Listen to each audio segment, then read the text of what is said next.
Good evening, and welcome to the World Affairs Council, Washington, D.C.'s Foreign Policy Panel Discussion, Aftermath of the Summit, What's Next? I'm Heidi Shoup, President of the Council, and it's my pleasure to welcome you all here this evening to hear from three individuals who have long experience with U.S. relations with the nations of Africa and the development of these nations, and who closely watched the recent White House Heads of State Summit with African leaders held here in Washington early in August.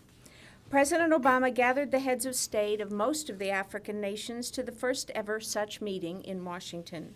The theme of the summit was investing in the next generation, and the published topics included trade and investment, peace and security, and democracy and governance.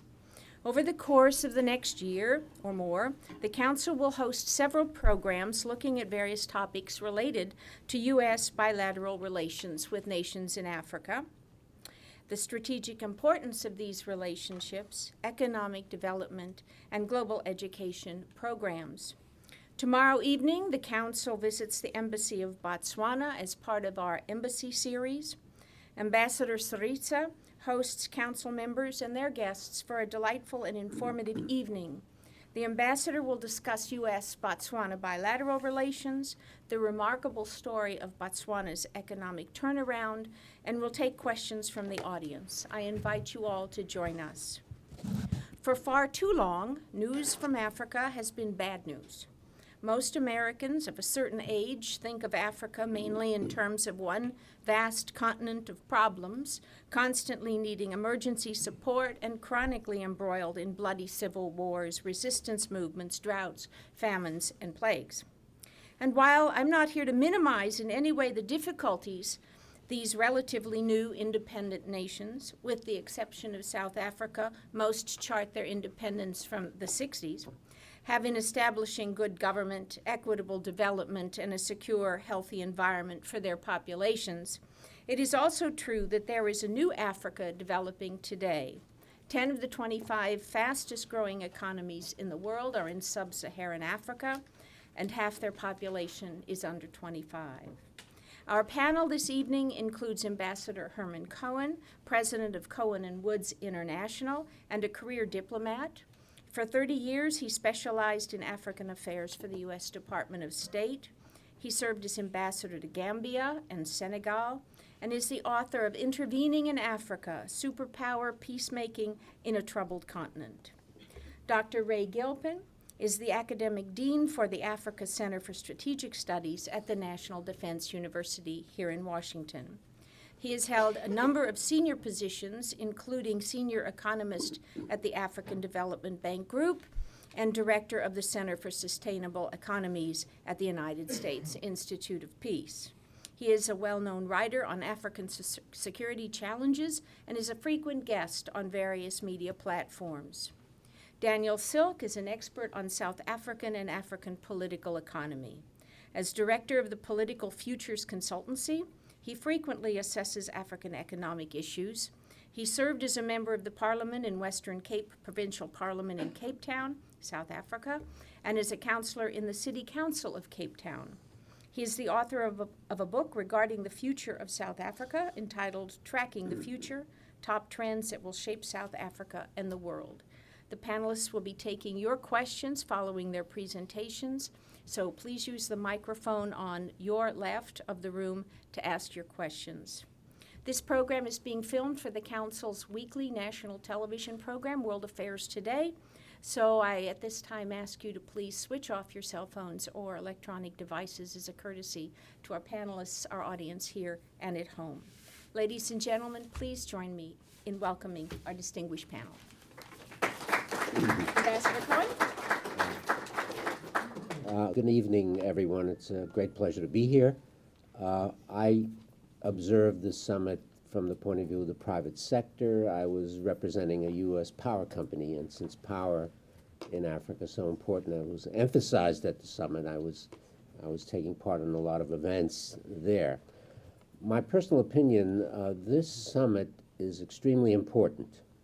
I think the only other African summit that I've ever looked at that was equally important was in 1990 2004 when Francois Mitterrand of France had a summit in which he announced it's time to give up the one-party state and have multi-party democracy. This was a momentous thing for a French president to say. And this summit, I think, was just as important. Now, why is that? Well, there's an important message that President Obama was sending to the Africans. What he was saying is foreign aid, as we've known it, has really gone as far as it can go. Foreign aid has kept African economies ticking along at about 3% a year growth, and it's been able to keep up with population growth. But time is running out on foreign aid, and something else is needed. And what is needed is significant wealth-creating investments, which can only be done by the private sector. And the president is saying there are three important deficits which need to be taken care of before you can get these investments. The first one is the power deficit. You can't really have a functioning economy without electric power in the 21st century. The second deficit is the agricultural deficit. Africa is currently in a commodities boom. They're selling a lot of commodities abroad, mainly to China and India. They're making a lot of money, but so much of this revenue is going to buy food. They're just not producing enough food, and the potential for agricultural production in Africa is very great. And the third deficit is the good governance deficit. That is, you're not going to get investors, either African investors or foreign investors, unless you have the rule of law, you have the sanctity of contracts, and the investor can feel comfortable. So what President Obama was saying, if we can move to help solve these deficits, things will improve. Now, and he has put money where his mouth is. He is saying there's about $30 billion in leverage money. In other words, we're not going to put $30 billion into Africa, but if you can make deals with power companies, with agro-industry companies, there's plenty of money available to finance these investments, either from the Exim Bank or for the Overseas Private Investment Corporation. There is money. So, but you have to take care of the attracting the investors. So in effect, what President Obama was saying, the ball is in your court. Don't rely on the United States or other donors to take care of these issues. The ball is in your court. And I think President Obama is the first American president ever to say that, because previous presidents were afraid of being accused of colonialism or neocolonialism. But as a person of African descent himself, he felt safe in telling the Africans, it's your problem and you have to do it. And I think this is the equivalent of Francois Mitterrand saying you must have democracy. And I think we'll get back to some of these subjects later. I'll turn it over to Dr. Gilpin now. Thank you very much. Ambassador Cohen mentioned three deficits: power, agriculture, and governance. I'll speak very briefly about what I consider fourth deficit: security. It's clear, just eyeballing not just economic trends, but also security and stability trends across the continent, that there is a close linkage between insecurity and the lack of governance and a lot of the economic challenges, not just in terms of growth, but also in terms of development and equity that Africa has experienced over the ages. It's very, very important that the discussions during the summit also focused on peace and security. There are three important reasons for this. Firstly, because good security constitutes an enabling environment that allows investment to flow and trade to thrive. Secondly, because it reduces the risk for investors. A lot of the assistance is going to be leveraged on private sector capital, and there needs to be a very favorable risk calculus for investors to come in. And thirdly, because it's very, very important when you analyze Africa or prospects across the continent or the likelihood of interventions to succeed on the continent to do it in a very holistic manner. You can't just look at trade or investment or infrastructure. it also has to look at economic development, equity, and security. So very quickly, what was new as far as peace and security was concerned at the summit? I think the president unveiled the new Africa Peacekeeping Rapid Response Partnership, also known as APREP. This is a $110 million a year facility that is geared towards helping African countries, both nationally and regionally, address a lot of the peace support functions that are required. It also focuses on building on existing initiatives like ACOTA, like ACRIC, like the Global Peace Operations Initiative. While this is great, and we have 6 pilot countries, Senegal, Ghana, Ethiopia, Rwanda, Tanzania, and Uganda, these are all countries that have in the past demonstrated not just capacity but also ability to respond to conflict across the continent and to contribute to both sub-regional and regional initiatives. So that's the good news. What's my critique? 5 points very quickly. The first is a lot of what the APREP contains is responding to conflicts, not preventing conflict. And most times across the continent, by the time you're thinking about responding, most of the damage has already been done. So at the same time, concomitantly, we should be looking at not just addressing the response issue, but also the prevention issue. Secondly, there's a tension between national and sub-regional needs, because the focus is on countries that could contribute peacekeeping troops, right? But however, most of these countries also have internal challenges. So what happens when the peace-contributing countries have internal challenges themselves? Thirdly, we are focusing on national, as we should, but it's also important to recognize that in most of Africa's regional tragedies, there is an element of state culpability. Some states are sponsors of terrorist groups, some states harbor terrorist groups or extremist groups, and some states perpetrate violence, not just within their borders, but outside their borders. How do we account for this in this sort of peace and security mechanism? Fourthly, it's going to require a lot of coordination. Coordination not just from a military perspective, but also from a law enforcement perspective. And when you think through how difficult it is for us in the United States to coordinate between states and the Department of Defense and USAID, it's a huge ask to transfer this to the continent. And so at the same time as we're announcing the initiative, we should also be thinking about how do we ensure that we have coordinating mechanisms that will allow these African countries, particularly the pilot countries, to implement this successfully. My fifth point is that all of these countries have traditional bilateral relationships in Europe and Asia. Some of them historical because of colonialism, others more recent because of trade. And these partners are also players in the peace and security architecture of these countries. How does APREP leverage what's been doing, and how can APREP be leveraged? Because we also have to take into account the reality in these countries that you have various stakeholders, and it is a complex array of external partners. All in all, it's great that the Peace and Security Initiative is a multi-year initiative, and it's focusing on the right things, but we do still have to answer a number of questions and work with the countries to ensure that we could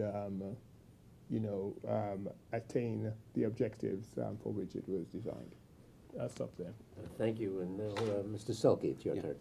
Thank you. Thank you very much, Ambassador. Thank you very much to the World Affairs Council for allowing me to come and talk to you. I live in Cape Town and I'm passing through DC, so it's a pleasure to be here. Just a few points that I want to make. Firstly, you spoke about deficits. we've had 4 deficits. I think there's a 5th deficit, and perhaps the 5th deficit is for Africa and it's for the United States, and that's the deficit of having the US on the ground in Africa. I've watched certainly the expansion of Chinese interests in Africa on the continent over the course of the last 10, 15 years. And whilst I'm certainly not here to bash the Chinese in any way, I think the fact that the summit took place is absolutely essential to, at the very least, provide African heads of state, African business leaders, with a choice, with a menu choice, effectively, as where they can perhaps look to in the future. It's not just the Chinese anymore. It's not just the EU anymore, for that matter. It does offer those African nations an alternative. And I like choice, and I like alternatives. So on the basis of that, if we don't discuss anything else as far as I'm concerned, that's my key reason why I happen to like this new initiative, long as it might have been in the works, if I might say. I think, though, that if we look at the initiative from President Obama, there are some crucial points just to make on what perhaps that I find important. I agree absolutely with the other panelists so far. But what's very important to me, and again, it relates in a sense to what the Chinese have been doing across the African continent. The Chinese have been engaging in what I would regard as outstanding trade diplomacy. Those Chinese missions across the African continent are there to facilitate trade. They are there to funnel and channel Chinese state institution money very often, together with private enterprise, through to critical projects across the African continent, with a view clearly to bolstering the Chinese economy ultimately. But it's that information gathering exercise from Chinese diplomats across the continent. It's that intelligence that they have been able to gather over the course of the last decade that to me has been most admirable, in a sense, academically, in watching them do their work. And I think that catch-up is desperately needed perhaps from the United States. More resources, clearly, will be needed from the US in US trade missions and consulates across the continent in order to accomplish that. I think, too, that as we look at the follow-on and immediately follow-on from the summit, and I think we've seen it to the credit of President Obama, there has been a move to tackle an interest in Africa, particularly from looking at more niched investments and trade. This is not a kind of one big brush painting the whole continent. I think there are some specific areas of interest for the United States in Africa that really can bear fruit. One of them clearly is to invigorate the nascent, very nascent manufacturing sector on the African continent. Africans don't manufacture. They export their commodities. Very little value added. There's very little value added coming from the continent itself. Now, I think in terms of enterprise development in particular, entrepreneurial investment, whether it's small scale or whether it's even larger than that, that's where the US can really apply its knowledge. And if there's any deficiency and deficit, it's an entrepreneurial or indeed manufacturing deficit on the African continent, which to my mind can only enhance African economies and obviously also provide the necessary job creation that we all want. Africa itself is going to go through, I think, a fundamental change over the course of the next few years. Perhaps we're coming to the end of a commodity super cycle. Perhaps we are starting to see African countries have to look for something else other than the extractive industries that have really been the fundamental base of their economies. And I think this is really a timeous opportunity, in a sense, for the US to come in with their knowledge and deep understanding and cultural understanding of entrepreneurship into the future, to provide that next step for African countries away from the extractive nature of their commodities. Finally, just the final point I would make, look, to me again, the big deal for me about Africa is demographics, population growth. A quarter of the world's population by 2050 are going to be African, a quarter, and of that, 50% will be under the age of 20. So there is a generational issue here at stake, clearly compounded by governance issues, security issues, as we've seen as well. Nigeria by 2100 could have as many as 900 million people. It'll be the 3rd largest population in the world, according to the United Nations figures, by 2100. Lagos will have nearly 40 million people by 2050. Kinshasa, 30 million people by 2050. So there's going to be tremendous pressure as a result of urbanization, tremendous pressure on South Africa's cities going forward, and allowing people to live relatively prosperous, pleasant lives in these cities, in sustainable, smart cities, clearly has to, in fact, from my mind, be an area of opportunity for the United States in Africa. Those are just a few of the initial thoughts that I have on where the US perhaps can go from here. Thank you, Mr. Silke. Before we turn to the audience, I think I'll ask a couple of follow-up questions of our panelists. Mr. Gilpin, on the security side, do you think the U.S. arrangement with the Africa Command sitting in Germany and sending people out, don't you think that this sort of overwhelms the diplomacy? Isn't there more military and not enough diplomacy for the United States and Africa? I think that's an interesting question. I think one of the things that the summit revealed was that the U.S. View of the African continent and the U.S. approach to Africa is becoming a lot more diverse, and not just military or foreign assistance as we used to know it. We're now looking at significant investments in infrastructure. We're looking at significant leveraging of the private sector. This had never been done before, and this is definitely a step forward. The Africa Command is in Stuttgart, but there are a number of things to note about the Africa Command. One of the important things about the command is that it's dual-hatted. It has both military and non-military functions. And those of you who listen to follow the news this morning regarding Ebola, our response to Ebola, Africa Command will be part of the response, the initial U.S. response to the Ebola crisis, sending 3,000 U.S. Personnel to Liberia to help not just contain the spread of the virus, but also help provide treatment, training, and care facilities. And that's in the health sector. And so looking at the U.S. engagement on the continent, I think in the past, there may not have been that much of a balance, but moving forward, we're seeing a more nuanced approach, not just to security from a military perspective, but security from an individual, the personal perspective. And the Ebola crisis is one example of a way in which you could use one instrument of national power, i.e. the military, to address what is truly a socioeconomic crisis and humanitarian crisis. I see.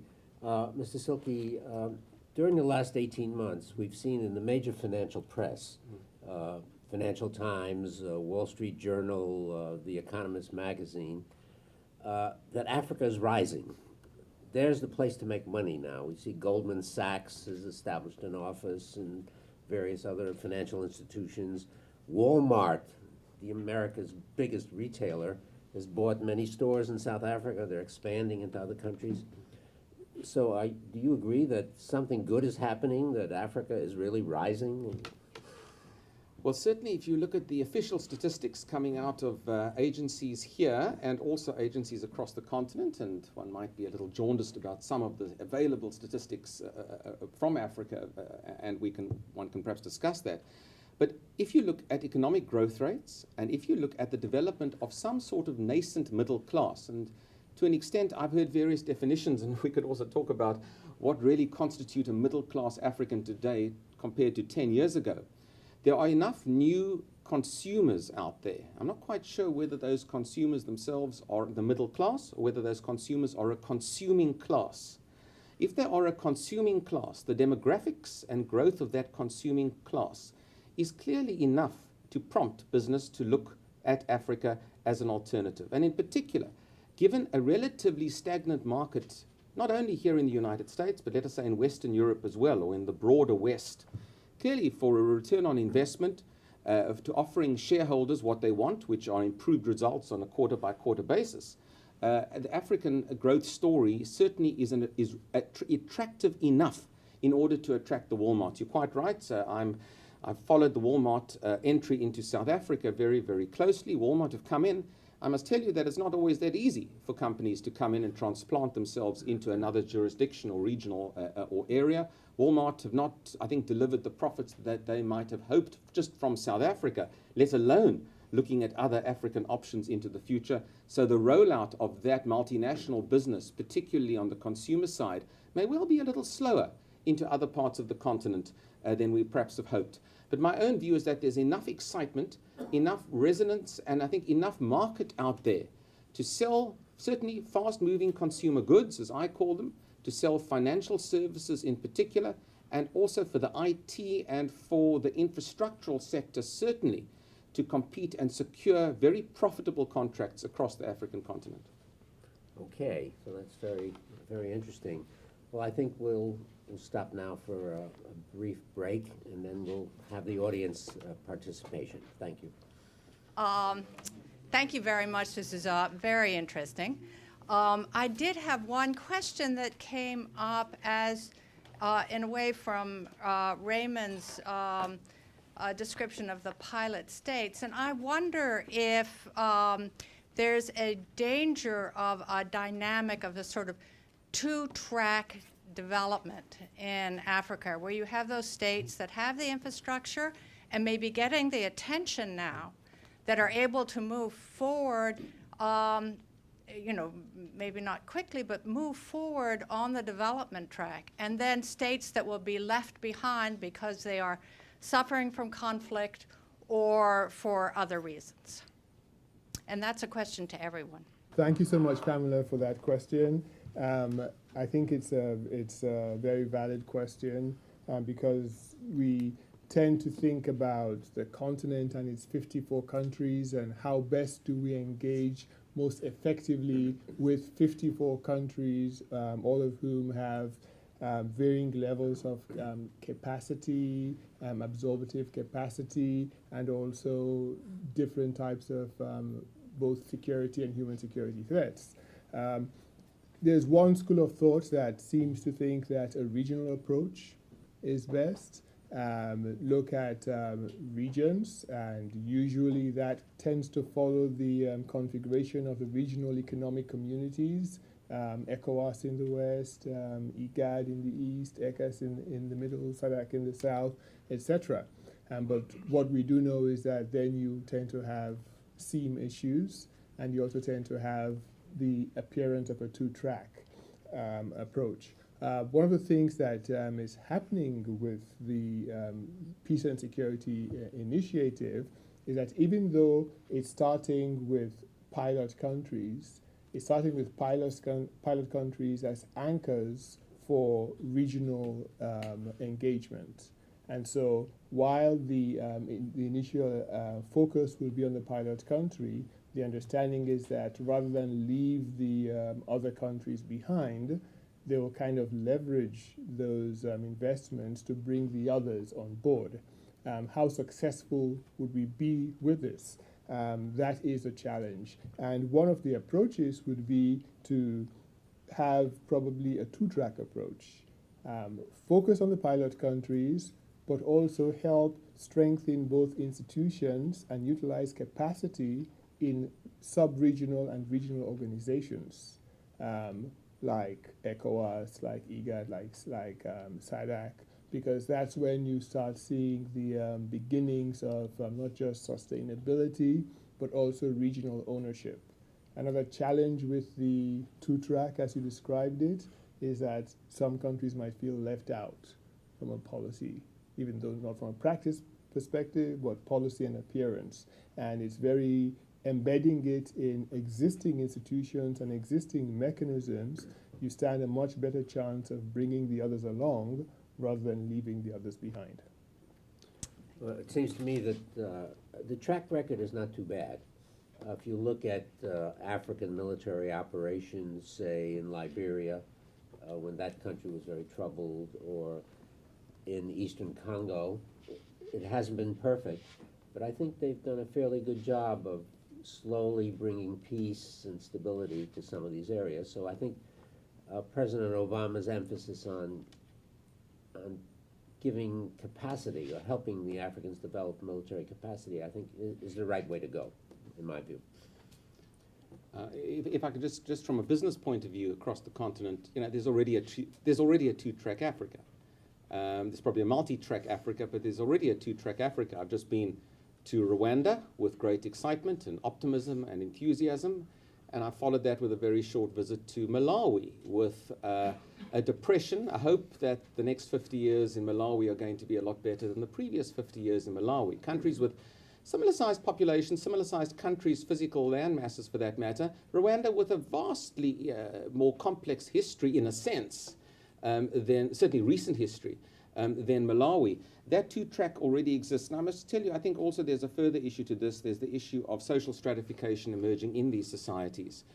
Inequality, which I think is rearing its head substantially. And I'm not sure whether many of these societies, just on a societal point of view, are really going to be well equipped to deal with a class delineation, the haves versus the have-nots, which really are now, I think, becoming quite pronounced in various economies across the African continent. I think of Angola near South Africa as one of them, but in many of the other countries, I think that's an issue as well. So within the populations and domestically, there are different tracks, in a sense, for those populations.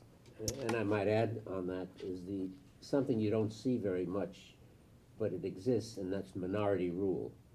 You have a number of African countries where one ethnic group, say, that represents less than 20% of the people is running the country. I'll give you a couple of examples. Ethiopia, the group in power represents 11% of the population.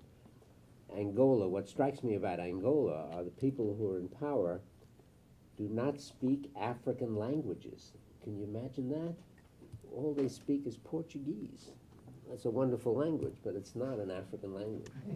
So the issue of minority rule is something you don't read about in the newspapers, but it creates a lot of tension and instability. Thank you very much. Thank you for your talks. My name is Levi Gettert, and I'm a research analyst with some of the government agencies in international development. And my question is kind of more geared towards the dynamic between how the different partners that are working now with Africa, with China, EU, and the U.S., and who kind of does the best job of separating out the financial from the political when we work with these countries, and kind of the dynamic and what trouble that might cause us. And I like the idea of the market-based solutions, because I think that really puts an emphasis on the financial, but I think sometimes we are nervous when we go back to tie in some of the political issues too. I guess you speak to that a little bit, the dynamic between just looking at the financial versus financial and political, packaging that up. Thanks. So what you're asking is there some coordination between financial and political? Well, I mean, who does a better job of kind of separating these two out, I guess? Well, wouldn't you say, I'll ask you, wouldn't you say that the World Bank is really doing the most in terms of financial stability and economic stabilization? I think the World Bank is, but I think you've seen the BRICS countries, and I talk about the BRICS countries only because of my own country being a prominent late addition to the Club of Nations, talk about an alternative to the World Bank, and in particular look at a restructuring of the hegemonic relationships across the planet. And I think this is indeed an issue facing many African countries as to who offers them the better deal, and what is the level of conditionality attached to the various deals. And I think it's quite a controversial issue, and we could probably have a whole evening and a very interesting discussion about that. And superficially, I would certainly argue that China's advance through Africa over the course of the last decade has been precisely on this issue. China's willingness to trade across the board, not to look at too much conditionality when it comes to issues relating to governance. China's willingness to negotiate and trade with a variety of African heads of state who may be persona non grata, even here in the United States, I think has been a significant factor to differentiate China from the Western world's interactions with the African continent, certainly in finance. So I think the interesting question really is, has the United States themselves, as a result of the summit now, moved into more of a Chinese view of dealing with Africa, where conditionalities are not perhaps as precious as they once were, or whether we will see some sort of further action from the United States on issues of governance and transparency and accountability as a relationship between business and political in future. And I just throw that back because I haven't got the answers yet, but I think we'll wait and see on that. Okay, my 2 cents worth. I think that the issue of the political and financial being closely aligned is not so much an ideological issue, it's a practical issue. If you take Mozambique, for instance, according to most estimates, if they contract well and the gas starts hitting the market, in about 4, 5, 6 years, they should be receiving about 3.5 billion US dollar equivalent every year from taxes, fees, and royalties from natural gas. But to get there, the upfront investment required is about 25 to 30 billion US dollar equivalent. The challenge for the investor becomes, how does one ensure the longevity of that income stream? And hence the marriage between the political and the practical. That's the practical side of things. The realistic side, how does that play out in African countries? It plays out in a perverse form of governance that reverses all the economic and equity gains and welfare gains for the population, because it ends up in a model that reinforces state predation, not just of the resources and the resource income streams accruing from the resources, but state predation over the people. And so there's definitely a human rights and welfare consideration. And how do we ensure that we have an approach that is mindful of those considerations? I think it's one that includes wider transparency. It's one that includes a public-private partnership that emphasizes those essentials, and one also that includes a market-based approach to mitigating that risk, the political risk. And there are a number of institutions and facilities that could help mitigate that risk, so we don't have that close of a relationship between the financial and the political that would lead to perverse and counterproductive outcomes. There was a famous professor of African studies at the University of Wisconsin. His name was Crawford Young. He's now retired. And he developed a slogan. He said, if an African country does well on its economics, they get a waiver on their democracy. And I think I would agree that the U.S. tends to overlook some of these human rights issues when the business is good, when U.S. companies are doing well, especially in the extractive areas. So it varies from country to country, but you have to walk a fine line between economics and politics. But my point is, more important than democracy is good governance. If you have transparency and you create the enabling environment for the private investor, that really contributes to real development. And when I talk about the private investor, I'm not talking about the foreigner. I'm talking about the African. The World Bank tells us that there's something like $900 billion of African private money stashed outside of Africa. Now, if that could come back, if they have the right conditions where people are not afraid to invest, I think then Africa will really take off. Hi, my name's Alachia Swakey. I'm a consultant, and I just had a kind of intuitive question for the panel, and particularly for the ambassador. I think it's an odd time for the U.S. to lecture Africa in the areas of security, of governance, and of other things. And I'm just wondering, from your perspective, because you attended the conference and interacted with some of the panelists and all of that, what was the panelists, the African heads of state, what was kind of the undertone of not necessarily being lectured at, because these are kind of tried and true ideas that have been floating around for the last, upwards of 60, 70 years about Africa, 50 years or so. But in terms of today, in terms of getting lecturing from President Obama, particularly in areas of, even investment in his own country and security and just American legitimacy, is America even legitimate enough to even really continue issuing lectures to Africa at this point? Well, that's a very interesting point. I go way back, and I lived in Africa in U.S. embassies for 15 years, and I witnessed a lot of African decisions in the economic field, which were very bad because they were going to lead to declining economies rather than expanding economies. These were the initial decisions made by the first rulers of Africa. And we were instructed by Washington, do not criticize. Just keep your mouth shut. And I was dying to criticize. And we were told we will not be neo-colonialists. These countries are just becoming independent.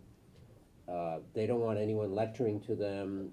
They don't want to be in the Cold War. They don't want to belong to the Soviet bloc or the American bloc. They want to go to their own way.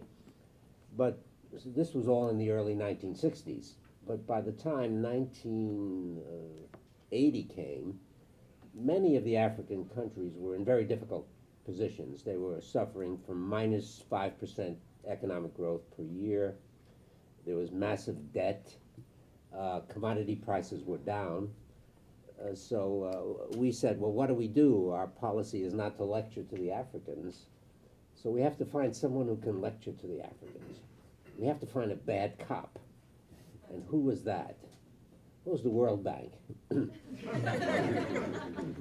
So the World Bank and the IMF came in and they started lecturing them, and they helped turn them around, and because what they call structural adjustment and macroeconomic stability and that sort of thing. So things worked pretty well.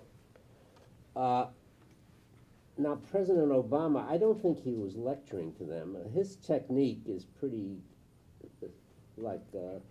Socratic, I think. He asks a lot of questions, and he leads the Africans to come to the right conclusions. And I think he does it in a very subtle way. And they start arguing among themselves about good governance and good economic policy. So I understand your point that we shouldn't be lecturing them. Well, what I'm saying is historically we've never lectured to them. And I believe we should have lectured to them. But thank God we had the World Bank to go in there and tell them to tell the truth to power. Okay, if I may very quickly, I think one of the things that the summit helped memorialize is this transition from the appearance of patronage to more of a partnership.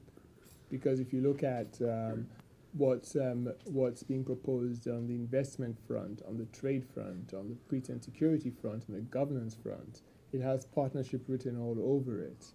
I think the underlying ethos is that we don't have the answer, as you rightly pointed out. African countries don't have the answer. European countries don't have the answer. Even the World Bank doesn't have the answer. So the way forward is to find the synergies that bind us together, and where we have joint or shared interests, for example, in opening world trade, in ensuring that the rights of every citizen, every African citizen is upheld, in ensuring that we have peace and security, not just nationally but regionally, in ensuring that local non-state actors like Boko Haram and Al-Shabaab don't become global problems. All of those things are shared interests. The important thing is, how do we forge a partnership? And not so much how, because if you not just listen to the reports, but read a lot of the papers that came out, there was very little that was prescriptive. It was, let's solicit ideas on how we can work together to achieve common goals. Is there going to be some lecturing? There's going to be lecturing on both sides.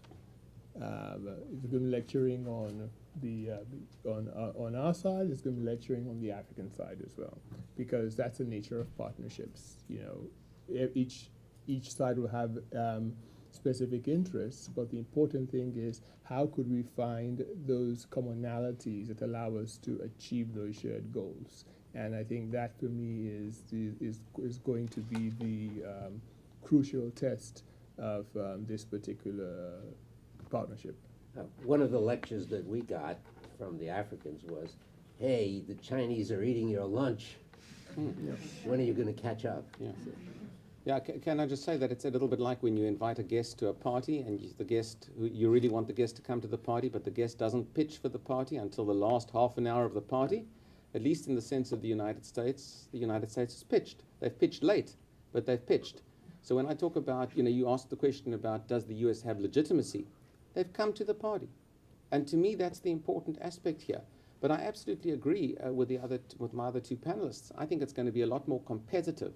And I think each are going to play off each other in a global, not only continentally, but also globally.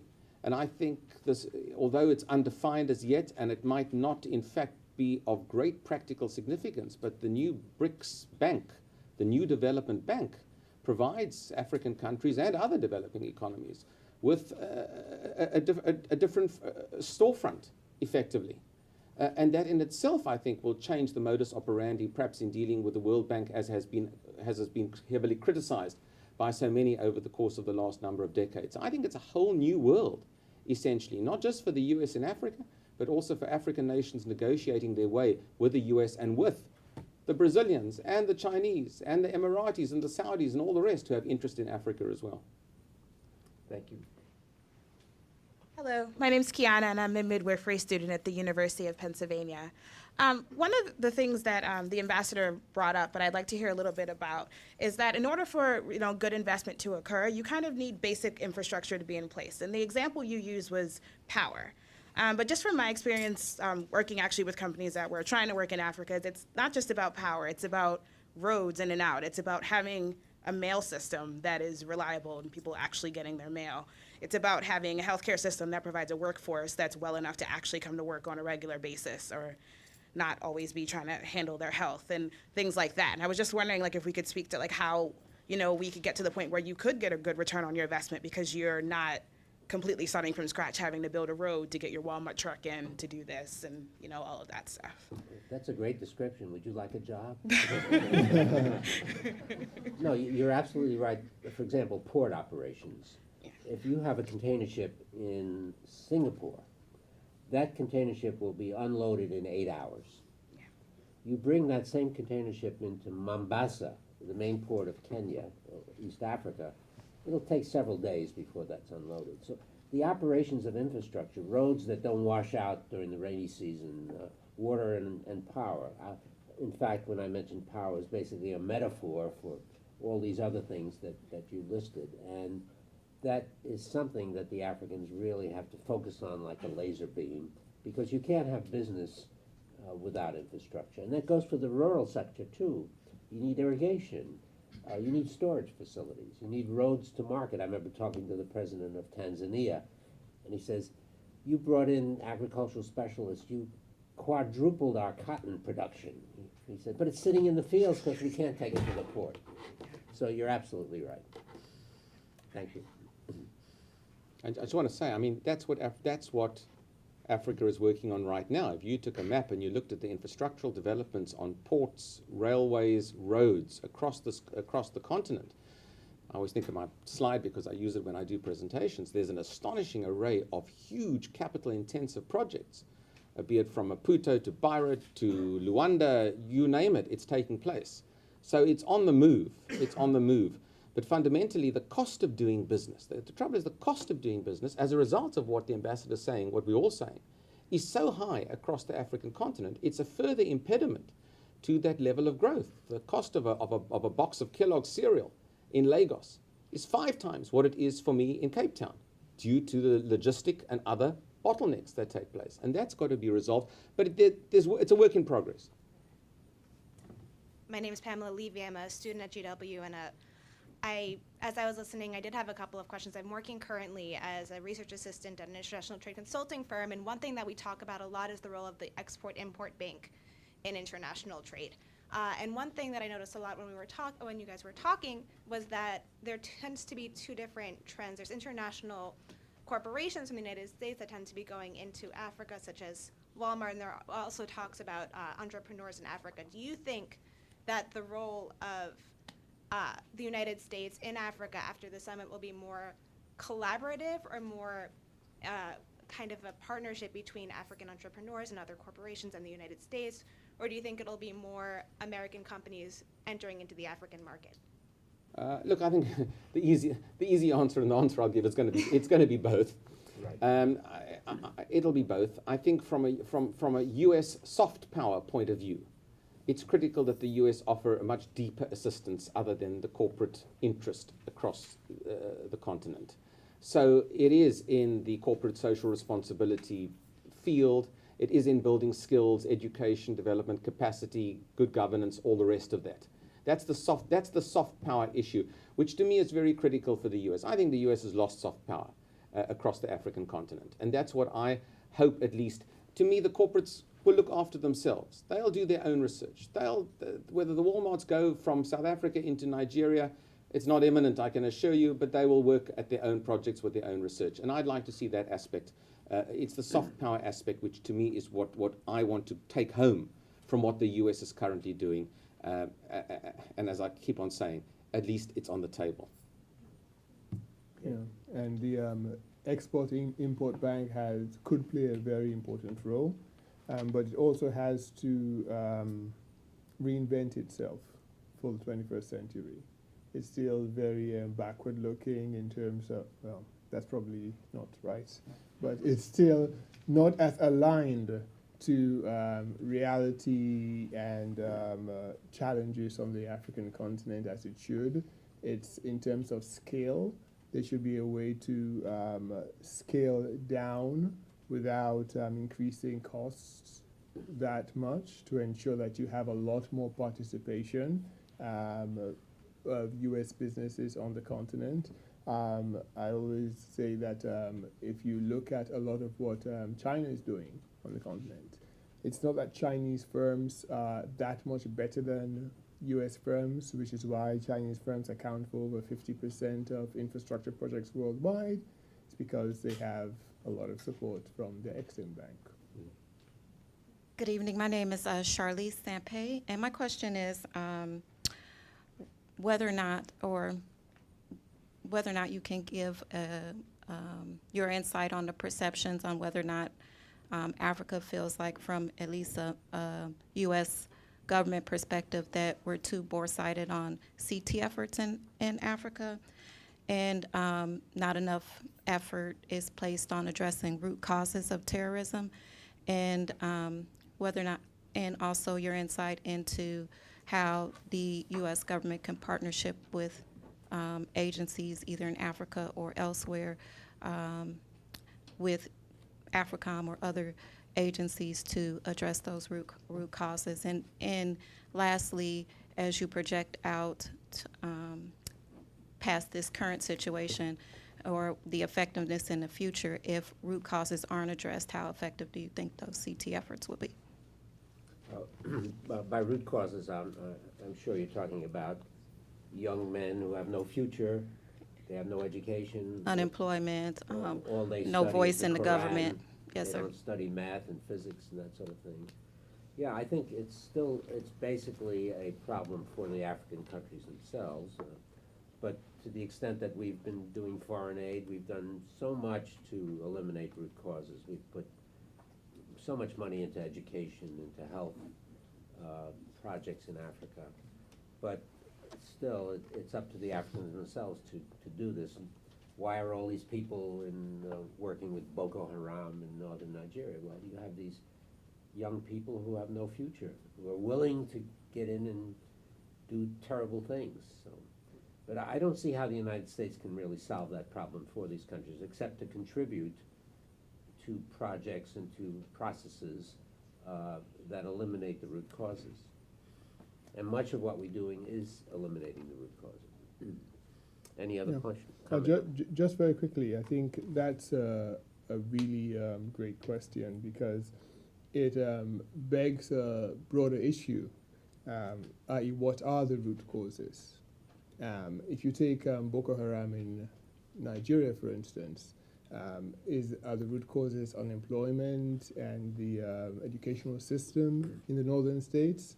Or could you go further back? One that I like to point to is Lake Chad in northeastern Nigeria. today it is less than 10% the size it was in 1967. Climate change, misuse, the lake has disappeared. What that has done is two important things. It's destroyed the entire political economy of the surrounding area and the trans-Saharan trade. And secondly, it's caused movements of people groups.